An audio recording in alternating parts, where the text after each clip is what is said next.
В Якутске презентовали книгу Елизаветы Игнатьевой «История баранганского рода Сюрюндас Адын Сюльдюкар». Новая книга посвящена истории развития села Мирнинского района. Подробности у Руслана Варламова. Перед началом мероприятия гости прошли народный обряд очищения чечепкан. Отведали оленину, однако на презентацию приехали не только жители Сюльдюкара, но и с разных районов республики. Мы приехали из Нюрбы, но родственники все живут в Сюльдюкаре. Я сама не сюльдюкарская, просто пришла на презентацию книги. Мы хотели бы узнать про книжку, про Сюльдюкар и так далее.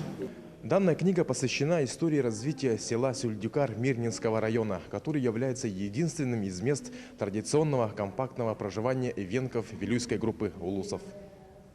Книга состоит из 5 глав, начиная там от создания, освещен еще и советский период, и современное состояние, и надежды и чаяния сюльдюкарцев. То есть написаны также биографии молодежи. Автор издания Елизавета Игнатьева проделала большую работу по сбору материалов. Книга написана на русском и якутском языках. Приведены сведения об археологических исследованиях, также опубликованы воспоминания коренных жителей села. В 1960 году в Вилюе около Сунтара нашли скелет динозавра, начиная с эпохи динозавра, о том, как наши предки, сумногинцы,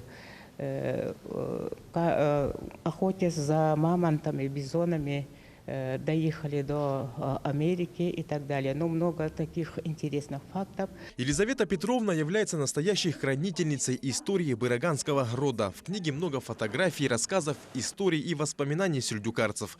Она будет интересна не только для жителей села, но и для всех, кто интересуется историей родного алмазного края. Руслан Варламов, Григорий Охлопков, Якутск.